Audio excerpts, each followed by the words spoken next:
This week, Nia Jax returns, John Cena finally joins the NWO, and fuck the revival. Welcome to the Full Nelson Press.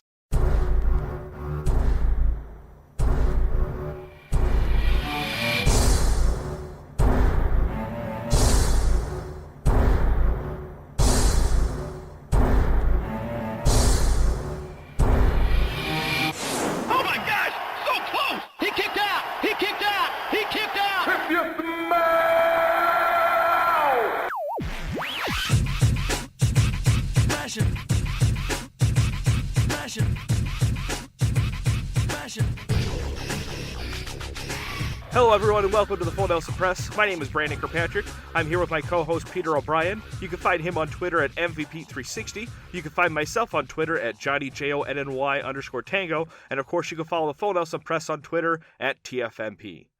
Pete, how you been, bud? Pretty good. Beat Doom today. So, did you really? Heck wow. yes. I missed like 3 search items. Oh, I was so ticked. I thought I had everything covered.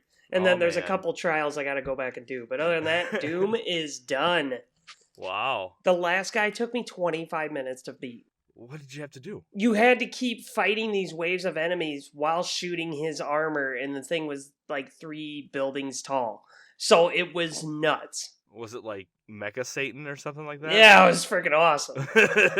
So yeah, Jesus, you're welcome. A day late. I tried to stop it on Easter, but it didn't happen. I'm pretty sure Jesus saw Shadow, so Yeah. I think we're getting like 6 more weeks of Lent. I don't know. Dude, Minnesota is getting hit with snow right now. That's really weird. Ugh. It's cold here, and it was just like 80 degrees like 3 days ago here. Yep, but, we got to keep up with the wrestling, folks. Right? Because even if Jesus is canceling Easter, Vince is not canceling WrestleMania. Nope. WrestleMania 36 was last Sunday. Let's talk about it. We're just going to just jump into each match and we're just going to just shoot from the hip. It's going to be a lot of just fast-paced reviewing. Because I think there was 18 matches total. That is a lot. 6 hours, 2 hours of pre-shows, and it's 2 nights because why the fuck not? Yeah, it does. It's something New Japan has done. I hope they keep it. I hope Really? the next WrestleMania is 2 days. Yep, absolutely. Completely on board with it. The other thing is now that with NXT being like its own main event roster, it's no longer like the Saturday night show. And I would be all right with bigger events like even Survivor Series or the Royal Rumble or SummerSlam. I'd be cool with them just being 2-parters and just having the first night be more of an NXT driven show and then the second night be the more A show. Because it was like a B show, A show with both nights at WrestleMania. Like, the flow of 2 nights made sense. I liked it. It made me not hate watching WrestleMania. Like, that was the first time in 4 years that I was not physically drained from watching that much wrestling in one sitting. I got done with both nights and was like, oh, I guess I could just keep playing Call of Duty. I don't want to go to bed after this. Usually I'm like, all right, I'm over wrestling. I don't even want to watch anymore, so. Right. Well, first match of the night was Cesaro. He defeated Drew Gulak in the pre-show. The match was great. It was a good match. Like, I wish there was a crowd there. I bet you a crowd would have gone nuts for those two because that match would have been sweet. And I think that's the theme of the night is there's so many like matches that I think just fell flat because there was no crowd to hype it. I'm pretty sure like 7 matches fell flat on their own. Oh, no, yeah, absolutely. And we'll get to them. First match was Alexa Bliss and Nikki Cross.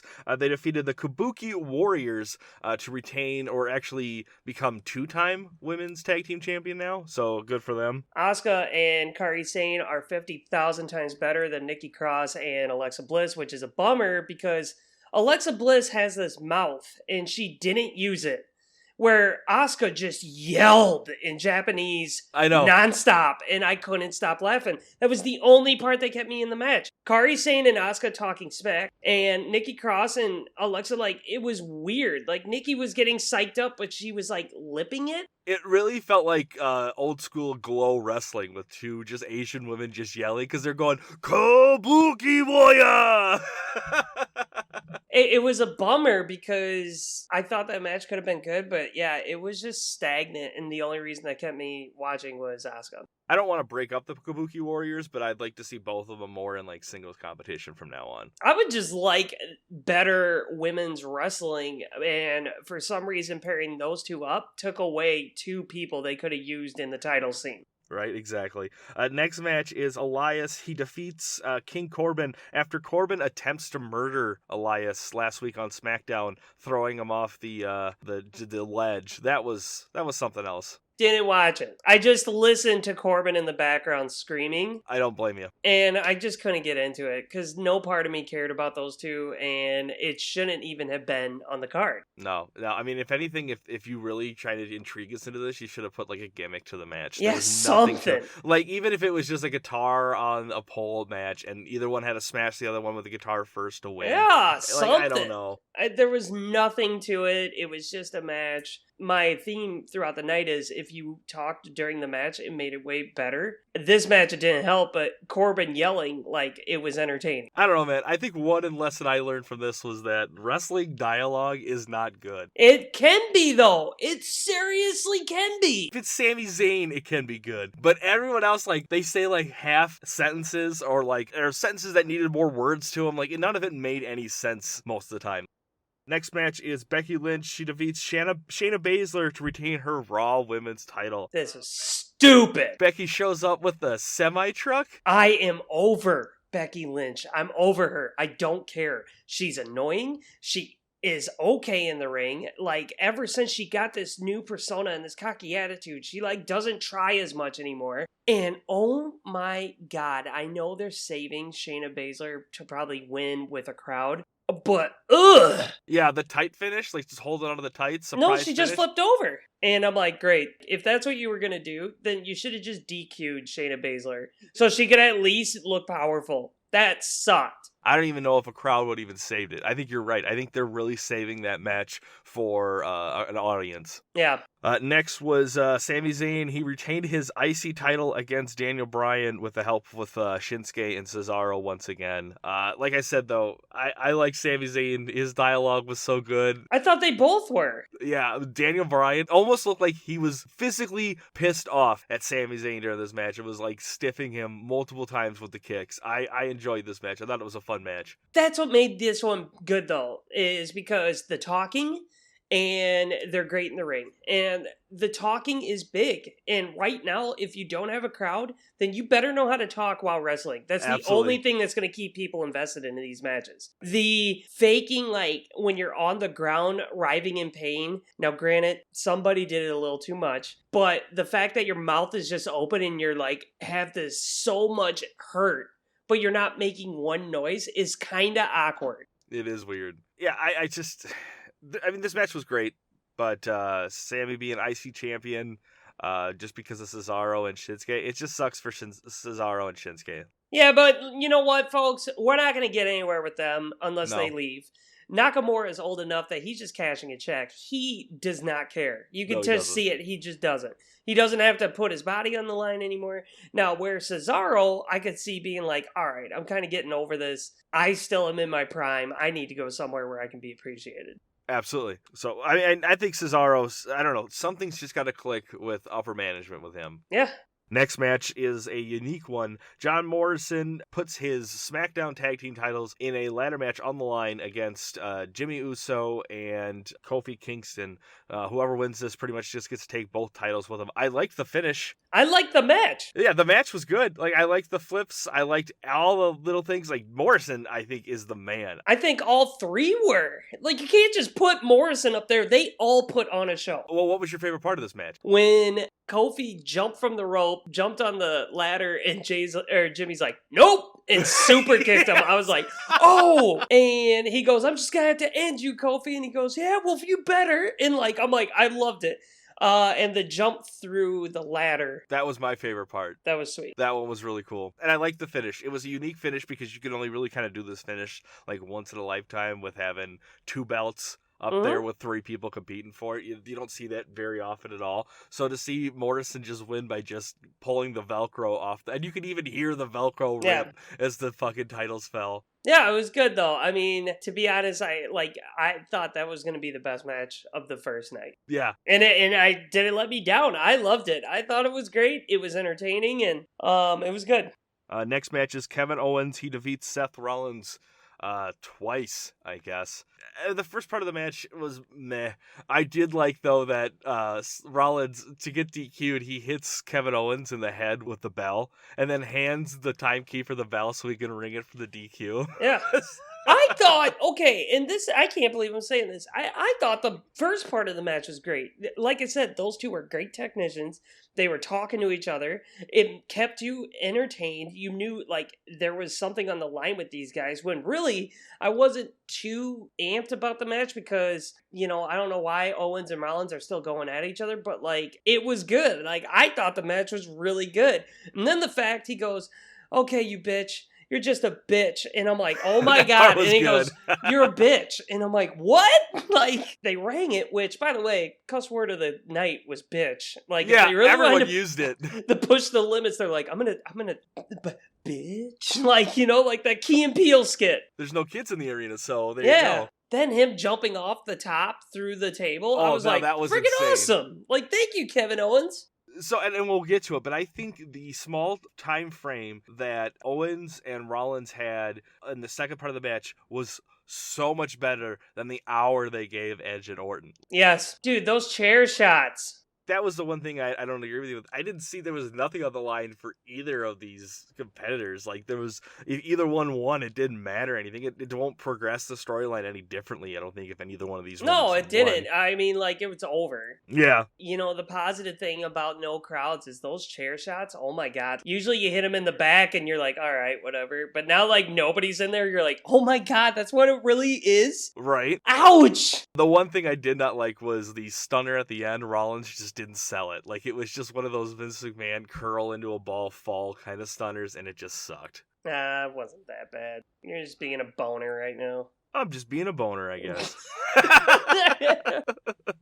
Next match, Braun Strowman. He takes on the Universal Champion, Billy Gold. What a chode, Billy Gold. 4 spears, 4 power slams, 2 minutes. Match is done. I knew Strowman was winning right away because, one, there's no way that Goldberg was going to beat Strowman. Like, there's no way. Like, if you look at it physically, it would have made sense. And if you wanted Goldberg to stick around, you would have put someone in there random. They put Strowman in there, and you could just see, like, Goldberg just being like, well, there's no fans, so I don't care. You know what? I'm going to flat out say it. Fuck Goldberg. I'm over him. Don't ever come back to the WWE. You're pointless. Your matches are useless. Let's give it to time to people who actually want to be there. Because Papa Goldberg did not want to be there at all. No, he didn't. I think they should have put his kid in the front row. Why? So he could open mouth kiss him like Titus O'Neil? No, I don't want kids by the front row anymore. One thing about this match is it was 2 minutes and 10 seconds, the shortest Universal match in WrestleMania history. I don't want to watch Goldberg more than a minute. He's pointless. He's too old. Like, back in the day, Goldberg was freakishly huge. Now he's just freakishly old, and he shouldn't be there. It didn't help as he was coming out. JVL was telling all of his stats, and then followed them all up with 97, 98, and it's like, well, then no shit, man. That's over 20 years ago. Yeah, those Strowman stats. was like 18. Strowman, I don't think was even 18 then. I don't know. Whatever. Get out of here, Goldberg. We're done. But the other thing that didn't make sense was Strowman just lost the IC title just Right? at the last pay-per-view. How is he number one contender for this belt now? That don't make sense. They made such a mess of this, and they made it worse by putting Braun in there. Now Braun's the title holder, and you're like, okay. I guarantee, I'm calling it now, Pete. He is the one they cash in the Money in the Bank on. Yeah, and Reigns is going to win it. But let's get to the highlight of the night, the main event of day one, Undertaker versus AJ Styles in a Boneyard match. Holy shit, dude.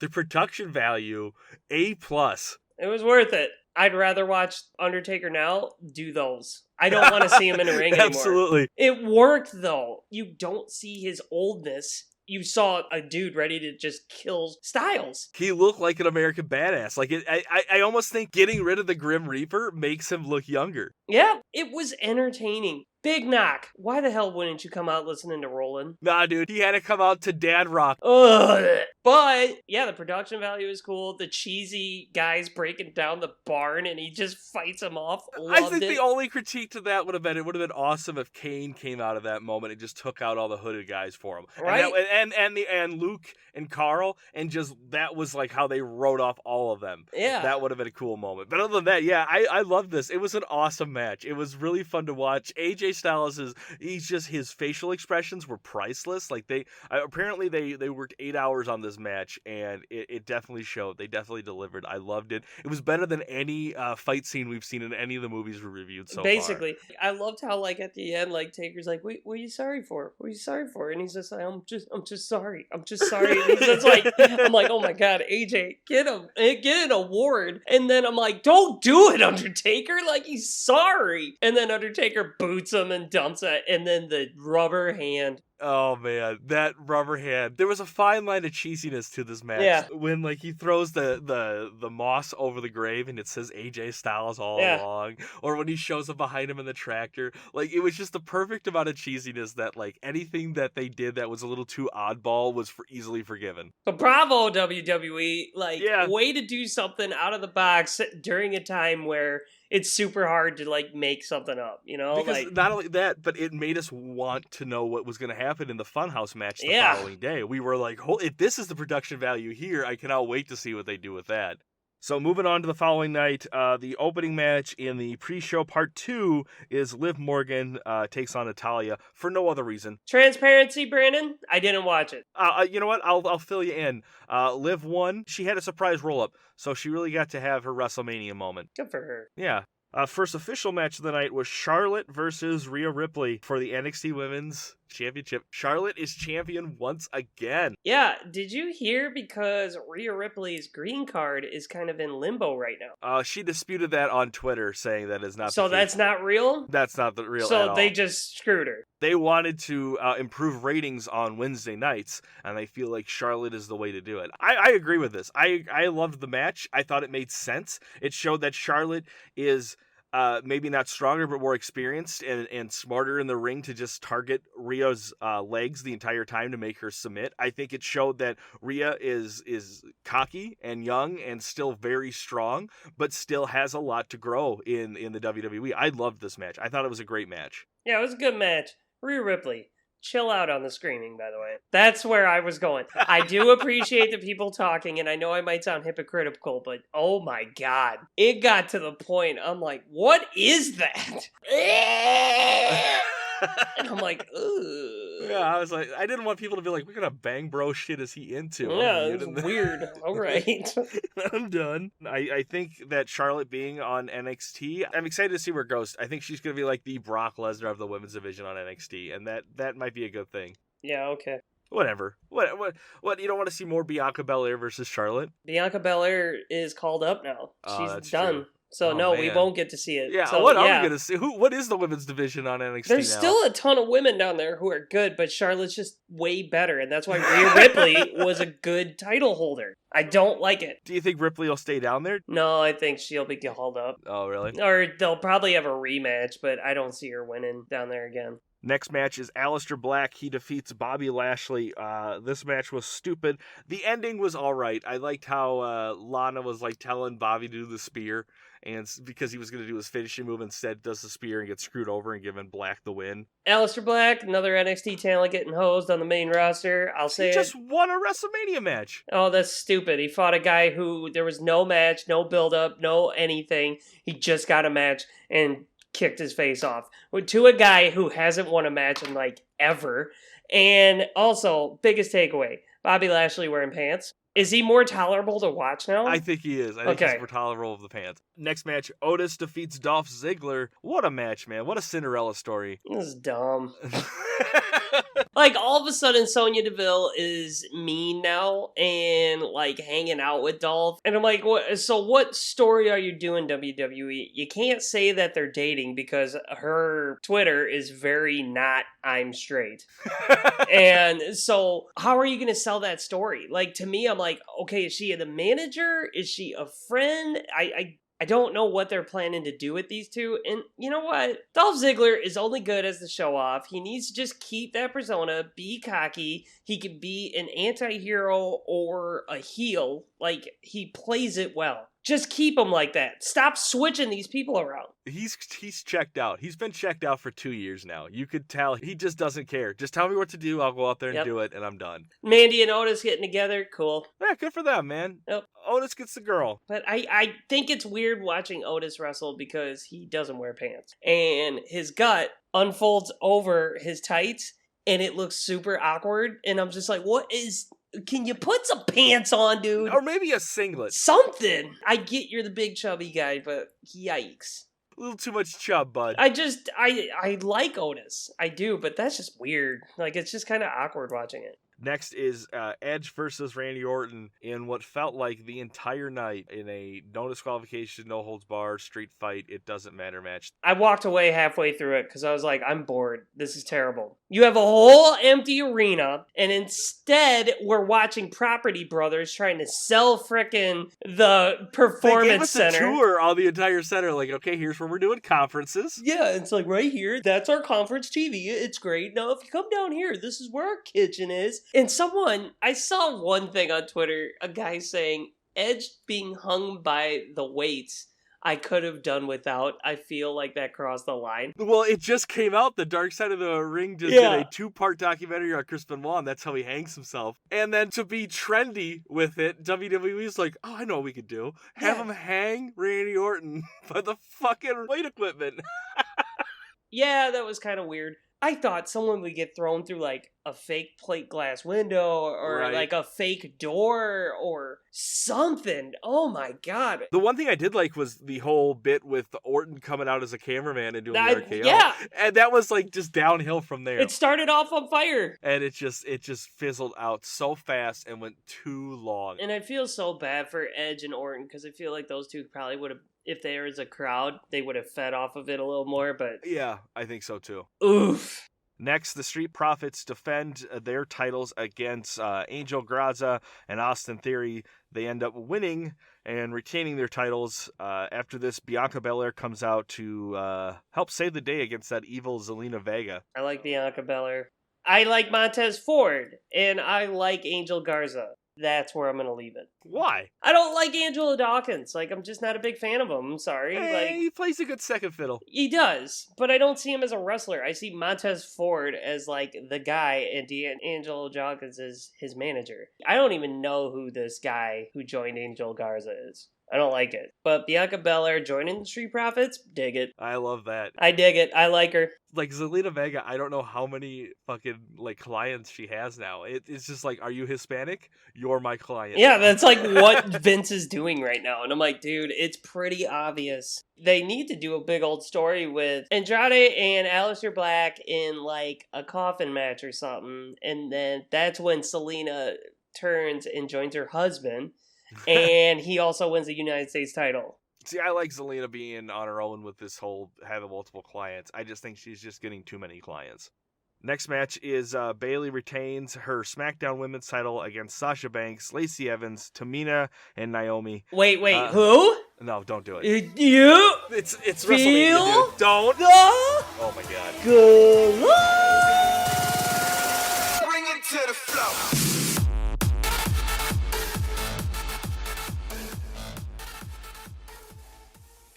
Christ. She did moves.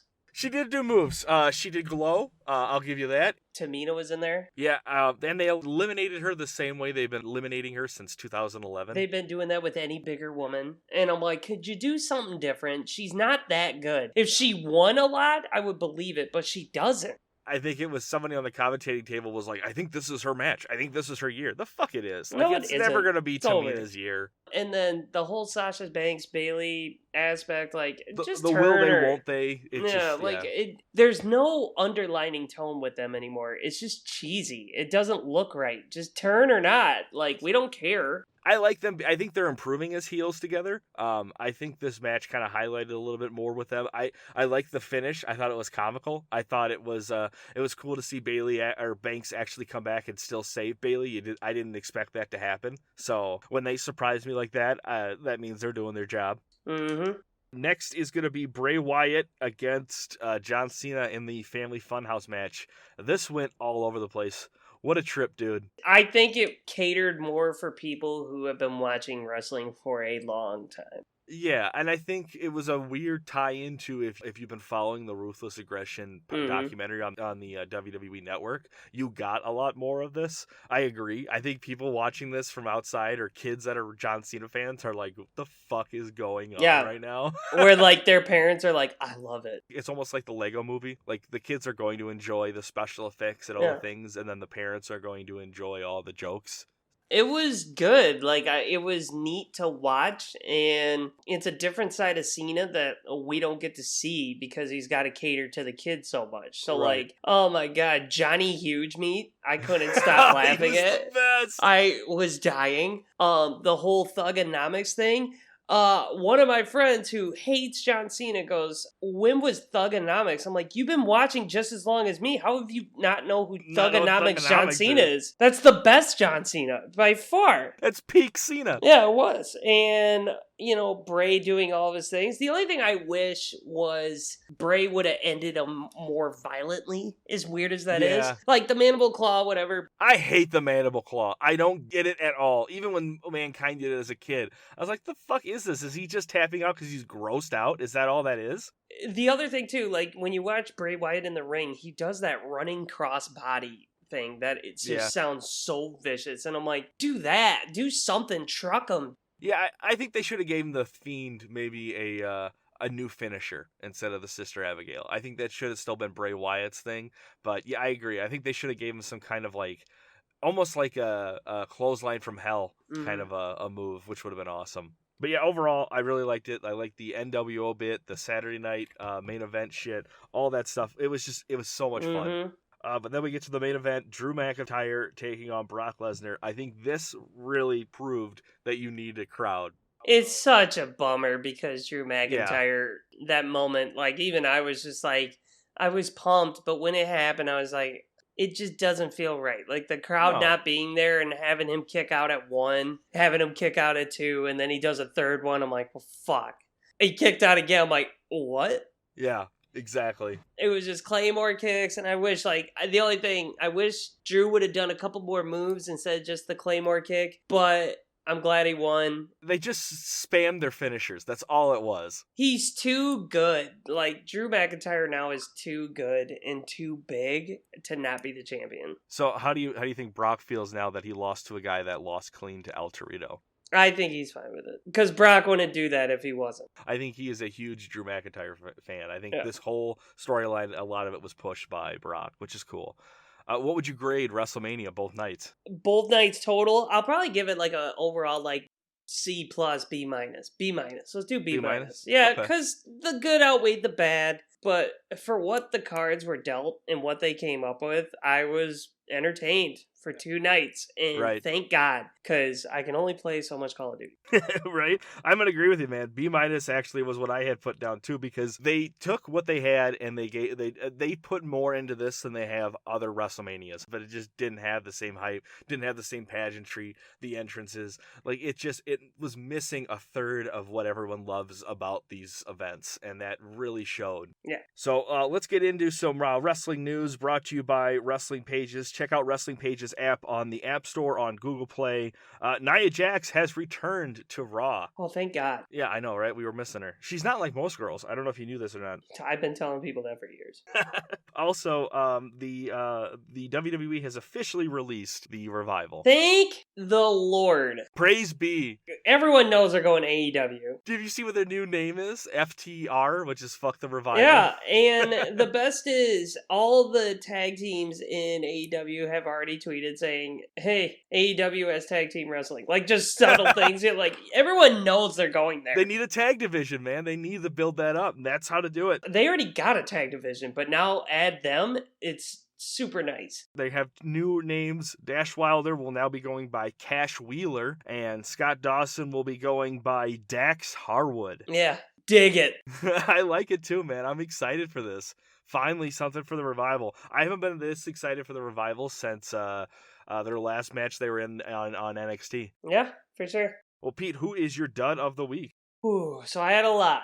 Could I it know. be AJ Styles rubber hand? Could it be the no crowd? Yeah, oh god, that's a tough one. I think I'm going to go with Nikki Cross and Alexa Bliss Okay. because they were the first match of Mania, and that was the tone setter of the event. And I was like, oh no, that's it. So I'll put them as my dud of the week. I'm going to go with Gronk, our new 24/7 champion. He's up there too. Oh my god, Gronk is terrible. I saved him for my dud. He looked like the dude, I can't remember what movie it is, where it's the bully from the skiing movie from the 80s. He just looked like an asshole. You could tell he just was phoning this whole thing in. Yep. I loved how all he did was just kind of change his shirt a little bit for the next day to try to make it look like it was a whole new day for the fucking wrestling event. Like, it's just, Mojo sucked. The whole thing with the 24/7 title, I hated it. Yep. Fuck you, Gronk. Also, I'm a diehard Bills fan, so when people always ask me, why do you hate Gronk so much? Well, guess what? Now you're going to get a healthy dosing on why you hate Gronk. Cheap shotter. I hate him. I hate Gronk. I don't care. Who is your stud of the week? So, I wanted to go Drew McIntyre because, like, that's huge. Right. But can we put, like, the ladder match? Like, can I just put that up there? Because The ladder match? Yeah. the whole ladder match, I can't pick one, so I gotta go all three. Those guys killed it. I loved it. I'm going to give it to Otis. He got the girl this week. Good for him. Look at that gut. Like, look at his gut. Well, hey, man, that is the Full Nelson Press episode 80. It is a wrap. If you enjoyed our witty banter on sports entertainment, make sure you like the Full Nelson Press on our Facebook page and subscribe to us on YouTube.